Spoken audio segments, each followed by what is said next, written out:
Thank you, Professor Chairman, for the kind introduction. Professor Chair of the Organization Committee, distinguished audience, good morning. Probably you felt it yesterday. Originally it was reported as magnitude 5.1, some other agencies 5.9. In the afternoon, it was corrected as 5.4, 5.3. Some say it lasted 10 minutes. Those who were scared, some says, no, nothing, I kept on sleeping. Some really says it was a couple of seconds. Most likely that was the right estimation. So I assume you all felt it. You know a little bit about the tectonic background of Lisbon and Portugal. The epicenter of the earthquake, 8 kilometers offshore. It was because of the convergence between Eurasian and African plates, about 4 millimeters a year, which is not much.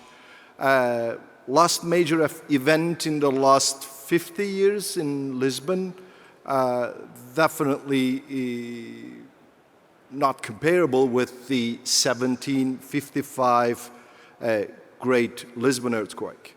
So that was a little bit background about what you felt.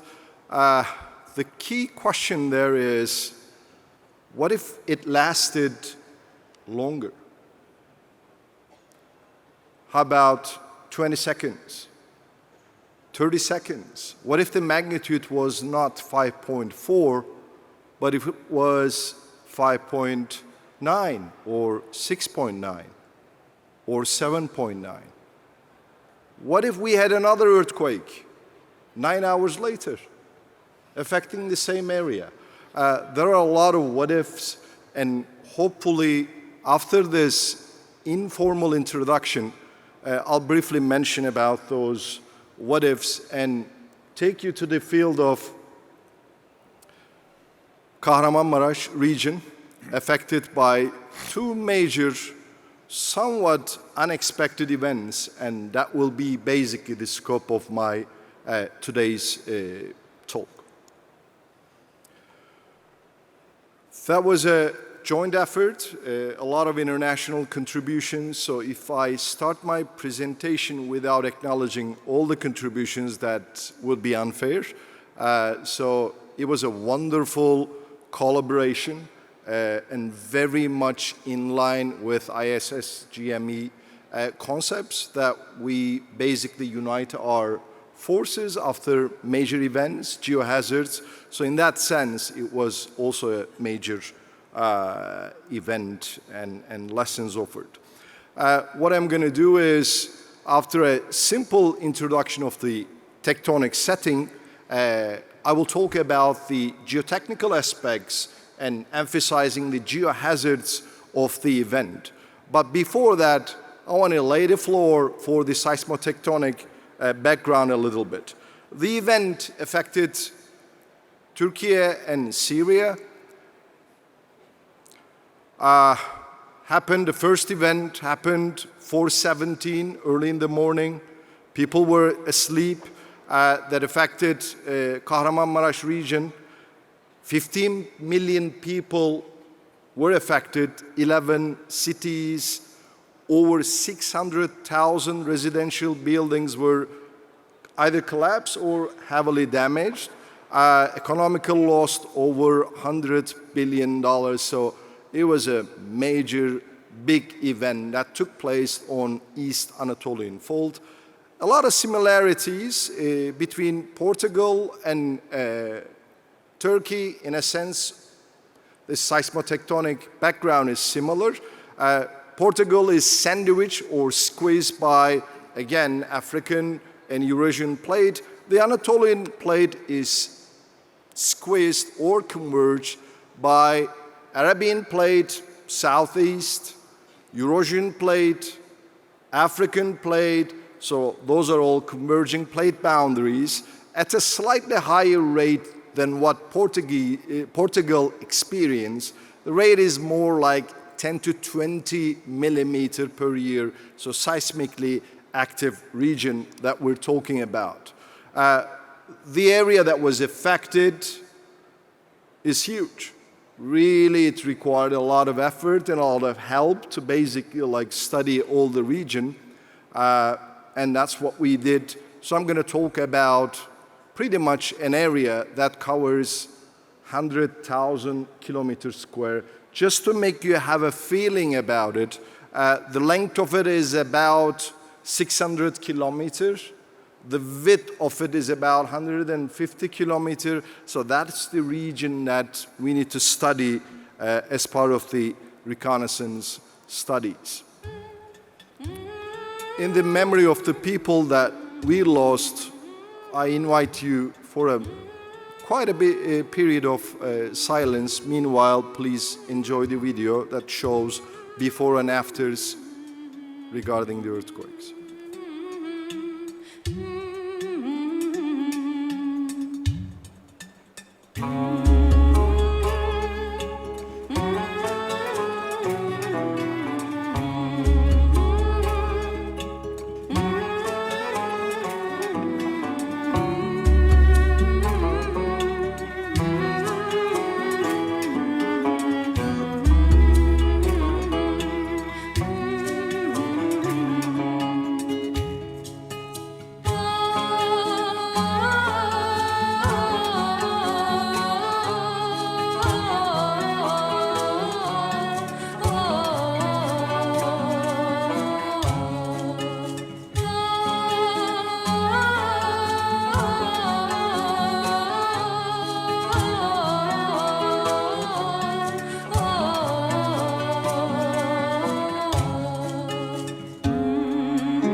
Thank you.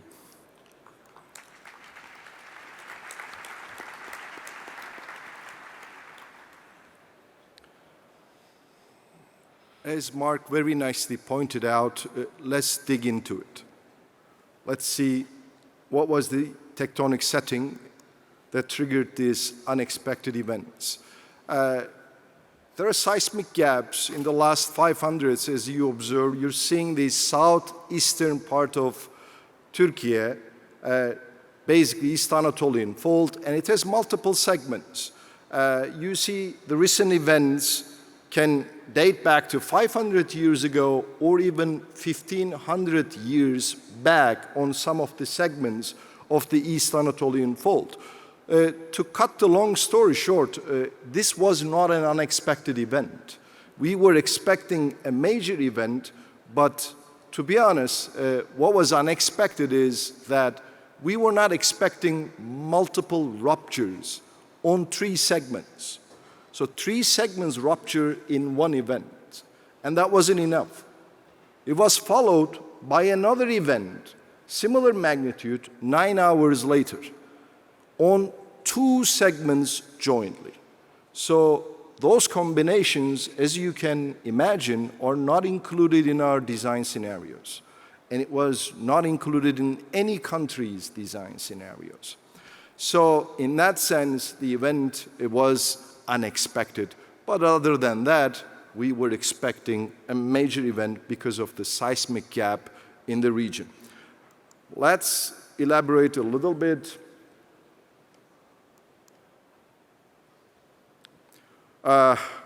These are the aftershocks within 24 hours of the major event.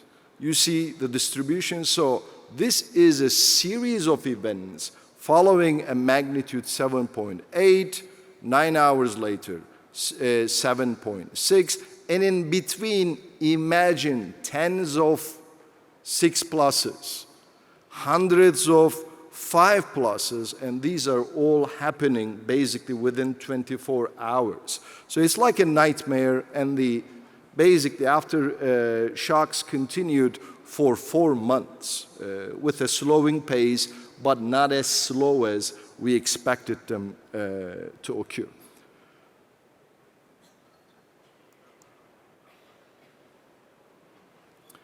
You see the multiple segments that ruptured jointly. You can see Pazarcık segment right there, Amanos segment, Pazarcık segment, and then slightly northeast Erkenek segment. This is the first set of rupture, which was accompanied 9 hours later by Çardak Sürgü Savrun fault rupturing again in a joint way. So that was what happened.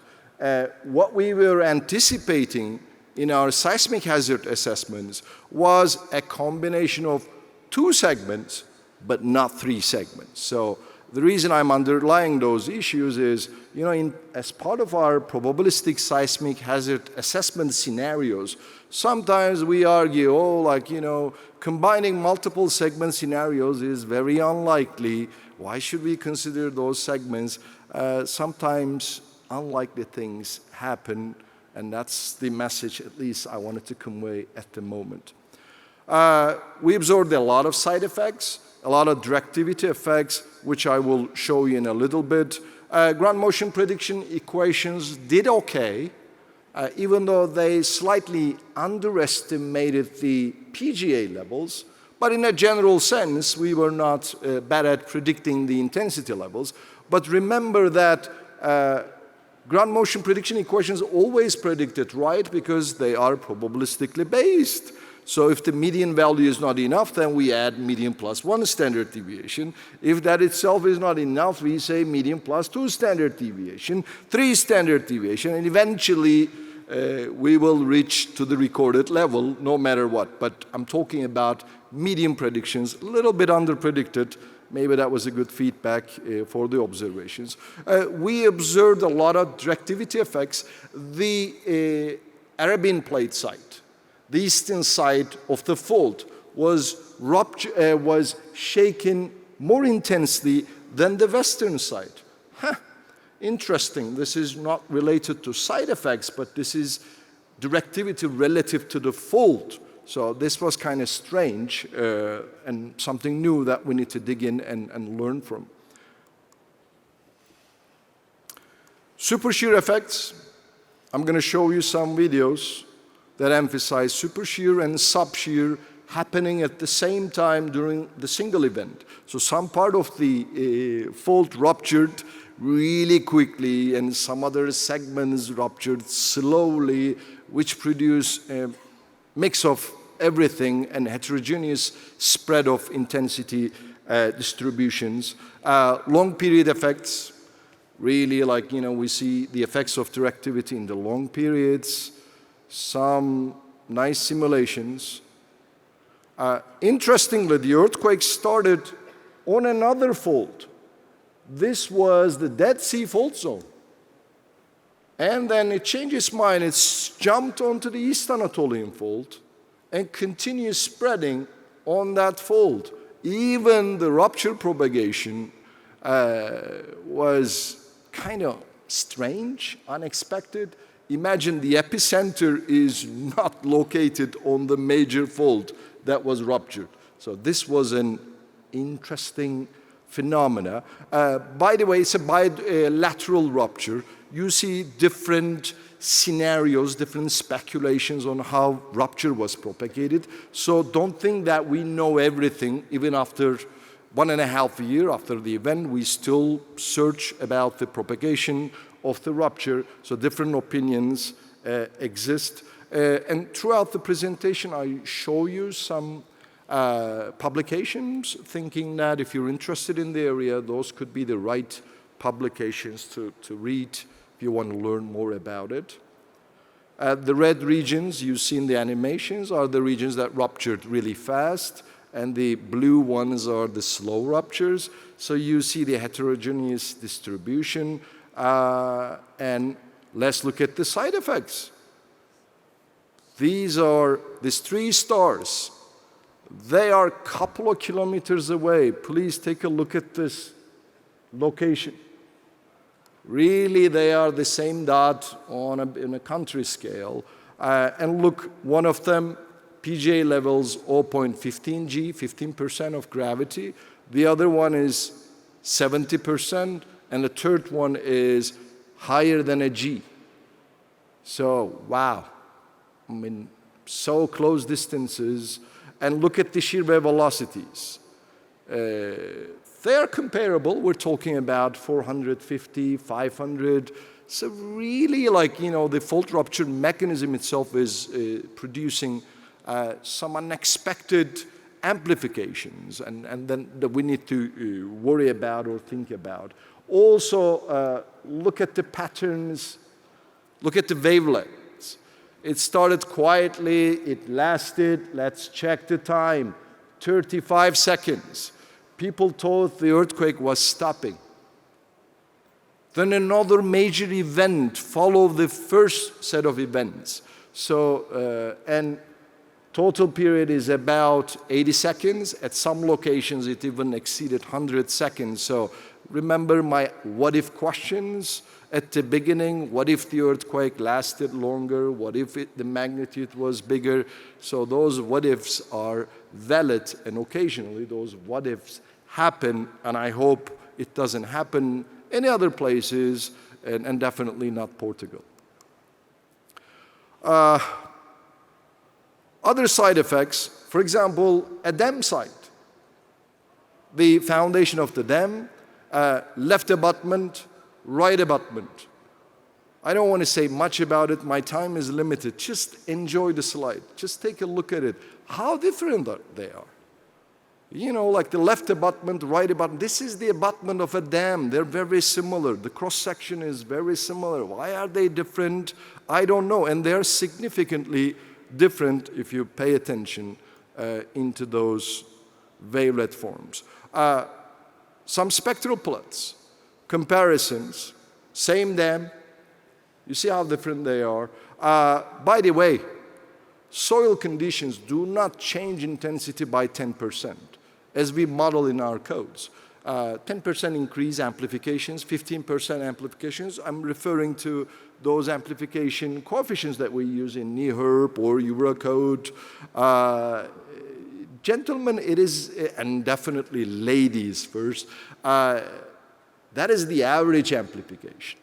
If you really dig into the spectral shapes, the factor is a factor of 5. So really soil conditions change the intensity levels at spectral periods by a factor of 5, and I'm really being humble by saying 5. So that's what we study, and that's the uncertainty that we're dealing with.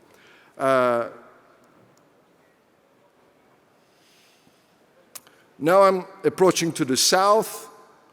Kahramanmaraş was in the north, and Hatay metropolitan city was the city that was affected the most because of directivity effects and local soil conditions. Remember, the rupture was coming towards Hatay. So it was basically like directivity, site conditions, and a little bit of everything was in the, definitely not in the favor of Hatay. They were working against Hatay. And look at the PGA levels. Exceeded 1.2 G, and quite interestingly, the vertical acceleration was also exceeding 1 G. Personally, I've been involved in this area for 30 years. Thanks to Professor Chairman of the nice introduction, I got involved in a lot of mega projects. I have a confession, I don't know how to deal with vertical accelerations exceeding 1 G. So, yes, structures survive, but I don't know how to analyze them. So, those are the challenges that we need to maybe like think about a little bit. 22 strong ground motion stations, our design basis levels were exceeded. And at 5 strong ground motion stations, please pay attention, 2,500-year return periods were also exceeded. So this is not a usual event that we were dealing with. In an average sense, you know, in strong ground motion stations, periods higher than 0.7 seconds were exceeded. So long period rich shaking that affected usually long period structures, high-rise buildings. So we have a lot of damage on relatively high-rise structures, and that I will talk about in a little bit. I'm done with the introduction part. My time is limited. I have 30 minutes left. So I have prepared an ambitious set of slides. I have 120 slides, and now I'm at 25th slide. So I will speed up in some slides. I won't even talk. I will let you just come with me to the field and see what happened after this disastrous event. So please forgive me for speeding up. Now we'll talk about geohazards, and I'm going to start talking about liquefaction manifestations. These are the regions where we map liquefaction, and when I say those are regions, again, remember they are kilometer long. They're like 50 kilometer by 50 kilometer. We have over 400 liquefaction cases, reported, documented, published, so I could only study 9 of them. So I invite all of you, if you have time, energy to research on this, they're beautifully documented, waiting to be digged in, as Mark said, and he just joined us. So we have a lot of opportunities. That's what I would like to show you. Let's one by one focus on those regions. Now I'm in the south, around Hatay region, significantly damaged. Sand boils, we have a lot of industrial facilities there. This is Iskenderun, Dörtyol region, some ports, beautiful ports, private ports that I cannot mention names, but I know all of them. Sand boils there. Another region, I'll move on to Antakya. Demirköprü Bridge, strategically located, connecting Turkey and Syria, connecting also the city hospital to Hatay Metropolitan. So imagine, this is the bridge that we need the most. And bridge survived. Heavy damage, but still did its purpose. Served for another 3 months after the event and did all the work, but it was heavily damaged because of liquefaction. 20-meter long piles. Everybody says below 20 meters, there is no liquefaction. Yeah, exactly. Not the case histories.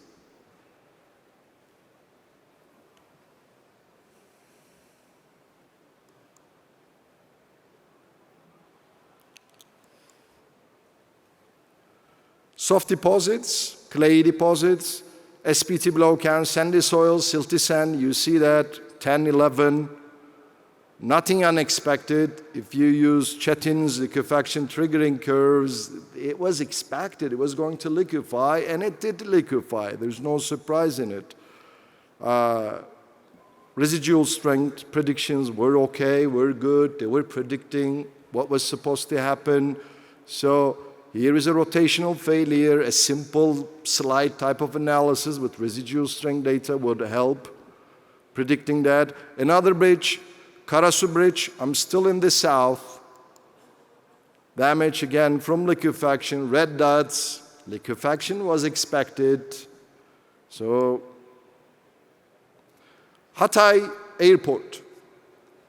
So there were 11 airports in the region. Most of them, all of them did well except Hatay. For 1 week, we had to close the airport. The fault is rupturing through the airport. Right there, this is where the fault is passing by. Then you may ask, why do you have a fault? Why do you have an airport on the fault? Ladies and gentlemen, we engineers don't make choices almost all the time. There are strategic reasons, the demand, the proximity to the city, and so on. So it's not just up to us to make the location choices. Again, remote sensing tools. Beautiful presentations this morning. We benefit from there, the sand boils, or actually I should be careful, I should say soil ejecta, because some of them are not sand. Some of the ejecta are clay material, which I will show you in a little bit. So we could identify them from even satellites or drones, so they were really widespread. Again, airport, you see ejecta boils. By the way, they are clay, and I will show you in a little bit. Manholes floated, nothing that we did not know. We knew those things. Documented. PI, this is the part that is kind of like unexpected. Do you see any sand? I don't. There's no sand at this. This is, by the way, a former lake deposit, clay material. So really the ejecta material is clay. So we need to think about it. Those are new informations. Gradation curves of the ejecta material. One of them is clay sand. Okay, understandable, but with high PI about 20. And the other two material were low plasticity clay. I'm talking about ejecta material. By the way, this is not rocket science. We went there, we collected the ejecta material very carefully, and we tested it. It's clay. What can I do? Where they fall on susceptibility curves, two of them in the boundary, further testing required. One is, oops, right there. So we need to study that, further study it. Another region, now a dam site. We have earthfill dams that were affected by the event. By the way, we have 140 of them in the region, not one, two.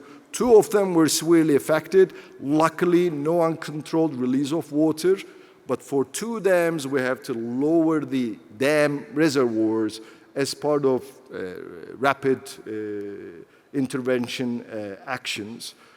So luckily, no dams were uncontrolled released water. We have some filter zones that we love, but worked against us this time. And I believe filter zones liquefied because of poor compaction or inadequate compaction. Shells liquefied. First time I saw it. Another region.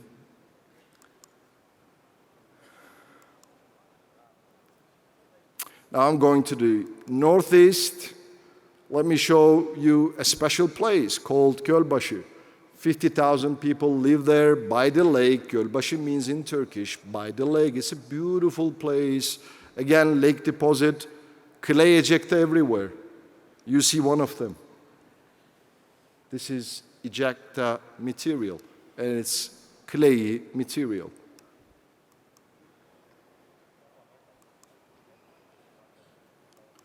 North, further north, another dam, Sultan Suyu, because of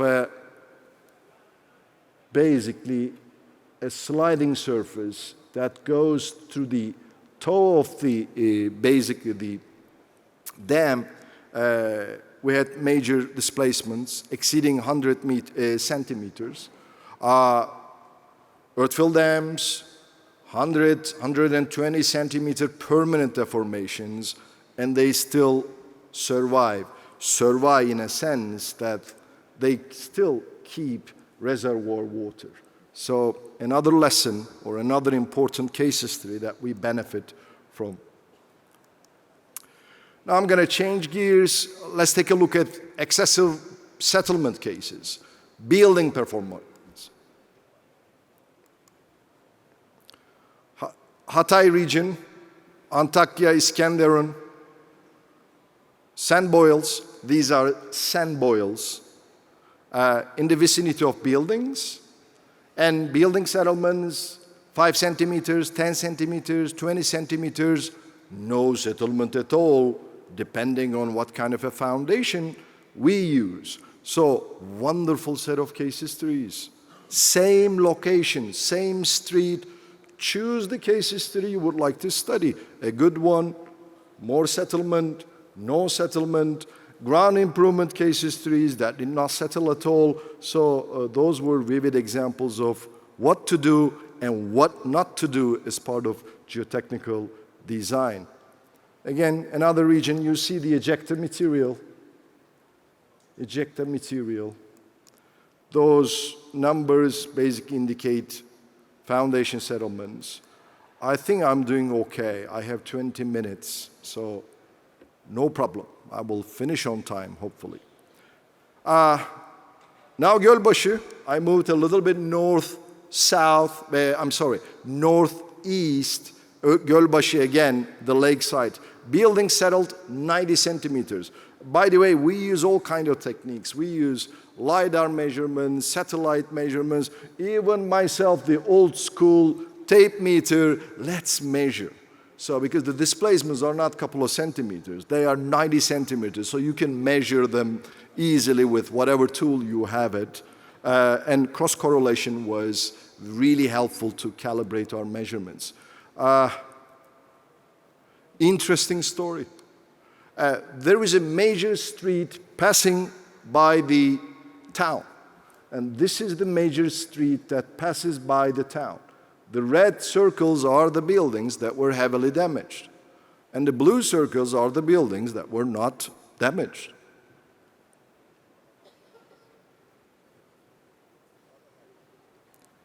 SPT blow counts. I know SPT is not a good test for clay soils, but just to have a feeling about it. 5.8. The other side is 12.15. And the difference is that simple. Same town, same people, same contractors, same set of construction practice, same foundation types, same level of groundwater level, same intensities. So beautiful experience. It's not with one or two building performance, but we have, again, more than 5,000 cases that were reported there, and that brutal, sharp connection. Pictures of the buildings by the lake and a little bit away from the lake. These people, they took their showers and wanted to go to work after the earthquake. And the other people, this is what they were dealing with. That's simple. Or that's sad. Liquefaction investigations with it, beautiful studies afterwards, CPT, seismic, sampling, MASW. Think about all the tests, international effort. All our colleagues from all over the world, whoever, whatever tool we have, we join together to investigate what happened in Gölbaşı. Now we have a very good understanding about it. We're publishing a lot of articles. Took samples. We did cyclic tests. We have better tests even than these. And clay soils, they cyclically soften. I love to call it liquefied, but some people don't like it. Then if it is okay, you call it cyclic mobility, if you feel better that way. But bottom line, it doesn't change the fact that they lose their strength and stiffness, whatever you call it, that's what happens. So we have to be careful with low plasticity clays. That's at least at high intensity shaking regions. Remember, we're talking about 80% Gs, 60% Gs, 1 Gs. So those are really high intensity levels. Lateral spreading, inundation. And now I'm again in the south. Fisherman's Wharf, a lot of settlements and lateral spreading. Professor Mas from California, San Luis Obispo, a very good friend. He was with us, like with many of you, you were there to help us with the reconnaissance studies. By the way, we needed it. We needed to see friends around, and that was really helpful. Those red dots were the regions that were investigated. Imagine, how many teams you need to have to investigate those. Sites, shopping malls, mosques, the coastal region, the reclaimed coastal region, kilometers of land with sand boils, lateral spreading. We measure them. Why do we measure them? Because this is how we develop models, semi-empirical models, or how we validate our fancy constitutive models. These are wonderful tools. Remember, we spend millions of dollars for research, centrifuge tests, big size shaking table tests, and we have wealth of information, so we needed to document it. They were luckily beautifully documented. The formations were mapped. They were again published and shared with you all as part of collaborative work. The south part, Orientes Asi River is meandering, and that's the region where I saw the kilometer-long lateral spreading cases. That was very interesting. You see the meandering Orientes River. These are all alluvial deposits. You can see the lateral spreads and sand boils. The gray regions are sand boils. And I'm talking about kilometer-long regions. It's not like, small-scale problems. The mechanisms were studied. Also inundation, Gölbaşı Lake, inundated, beautiful, basically like recreational areas, inundated, lateral spreadings about 10 meters. We mapped those. Some other signs of it, pictures.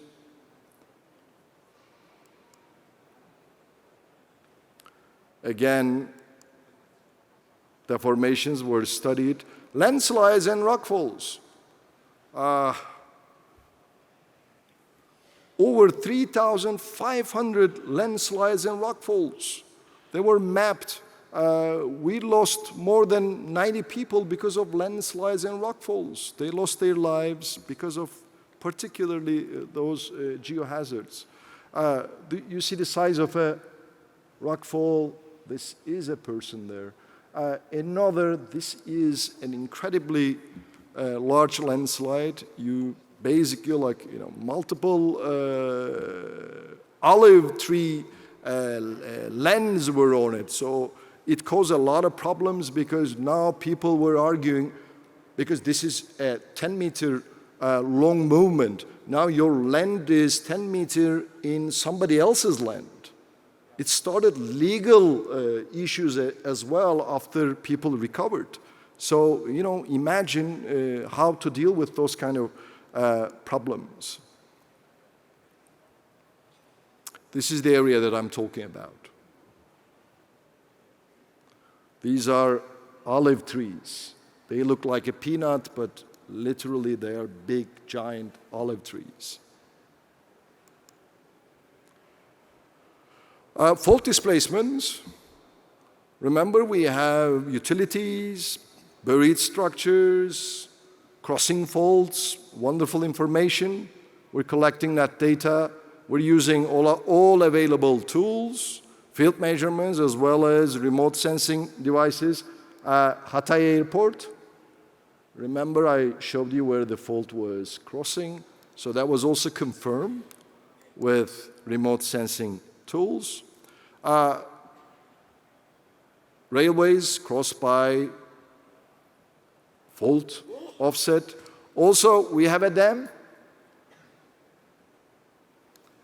Beautifully survived after the earthquake, after a 4-meter offset.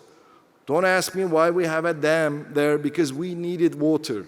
We knew there was a fault there, and we needed it for irrigation purposes. Dam survived. Will I design a dam to resist 4-meter offsets? No. Will I recommend that? No. Did it survive? Yes. So I'm not recommending in the favor of designing such structures. But sometimes extremes are possible, and sometimes we need to be tested by the extremes.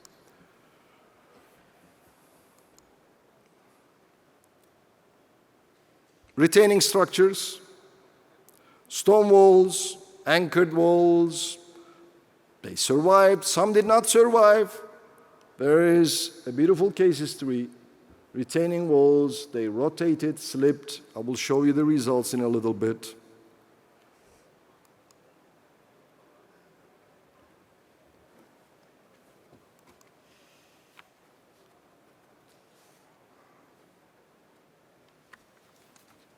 There was a highway connecting Gölbaşı and Sürgü, or Adıyaman and Malatya, if you would like to talk with the name of the cities.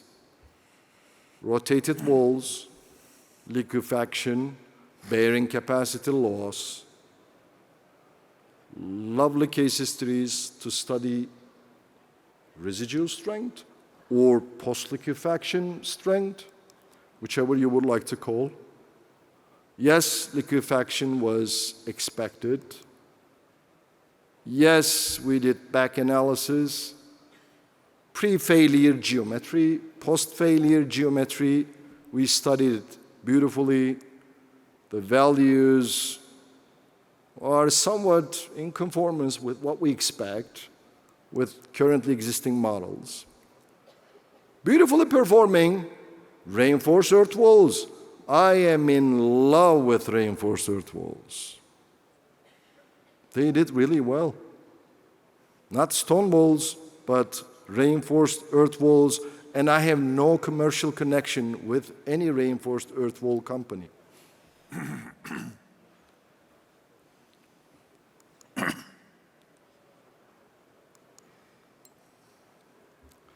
Dams, 140 dams in the region. Those blue bullets that you see there, they are the dams.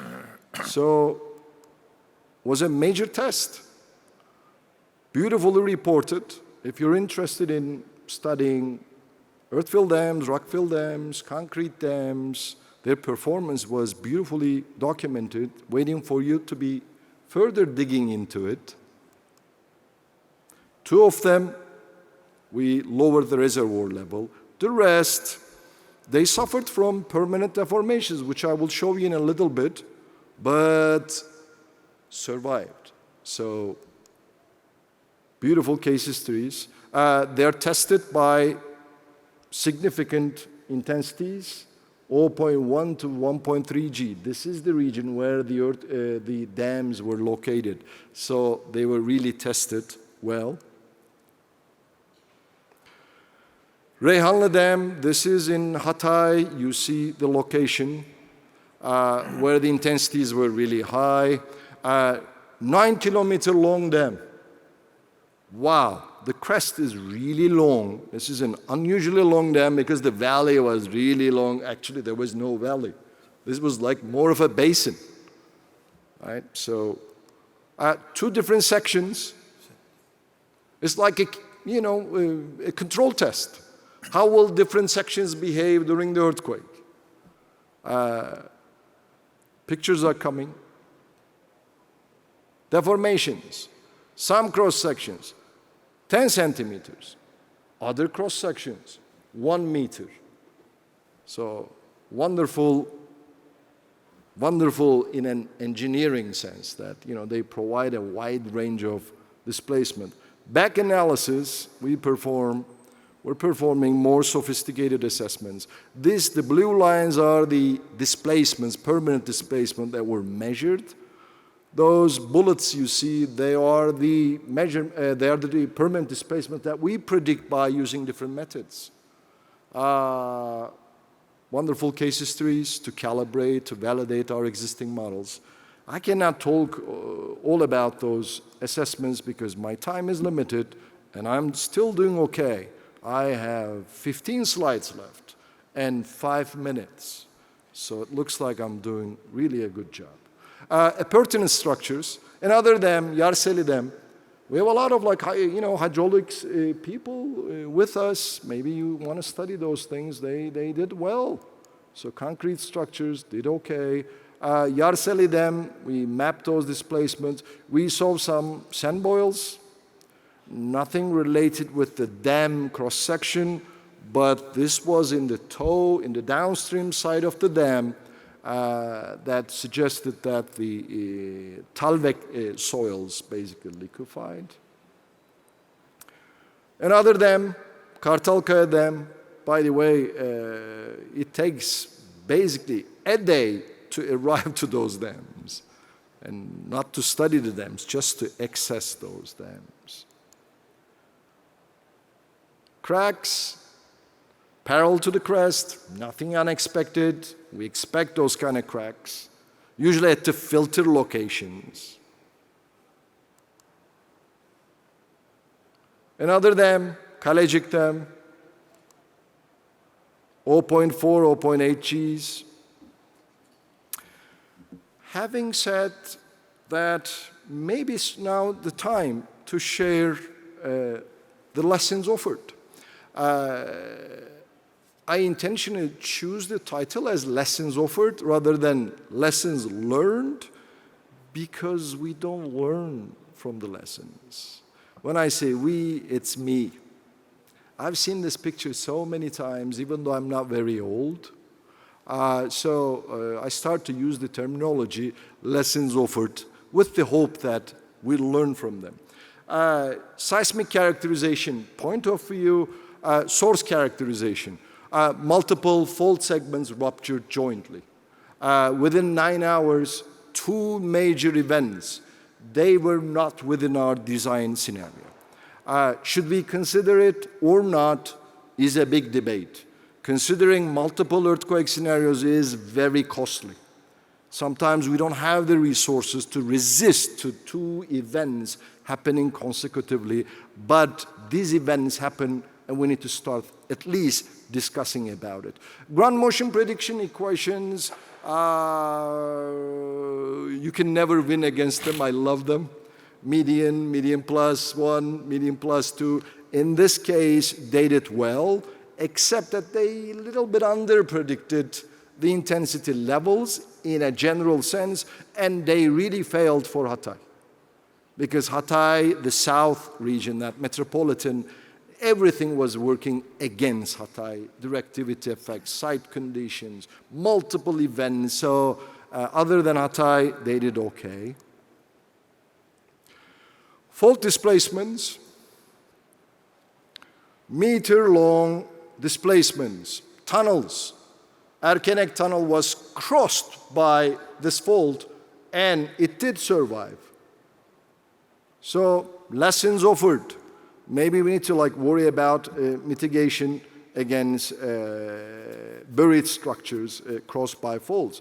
Liquefaction, our triggering methods were okay, but with clay soils, high intensity regions, clay soils, soft clay deposits with PI 20-30 range, be careful. That's what I would say the least. Landslides, rockfalls, very important. 92 lives were lost because of that. We have tools to identify them. We have remote sensing tools, and they were proven to be effective. So please benefit from those tools, and let's continue documenting case histories, which will hopefully improve the accuracy and the precision of our tools. Last couple of comments. Stone gravity walls, no, they did not do well. They were inexpensive. They don't resist to tensile stresses, not very good under shear. They're, again, inexpensive. We use them a lot, but for critical facilities, I don't think they should be our primary choice if seismic excitation is expected. Reinforced concrete walls, or mechanically stabilized earth-fill walls, they did really well. That's what I would recommend. Regarding earth-fill dams, Filter zones, those are very narrow zones because of their limited width. We don't really do well with the compaction. I have 5 seconds left. With that, I conclude my presentation. But before the official conclusion, definitely I would like to express my gratitude to the chair of the organization committee. This is an excellent conference, well attended, and we truly enjoy it. Thank you so much. With that, I would use 2 more slides. We would like to welcome you in Istanbul in 4 years. We would like to see you there. Having said that, I would like to say, obrigado. Thank you very much for your attention. Merci beaucoup. Danke schön. What else? I have a long list. Definitely, gracias, grazie, mulțumesc, what is, yes, for you, and then efaristo, right there for you. Origato, sheshe, tak, valati, again, shukran, spasibo, and last but not least, in Turkish, çok teşekkür ederim.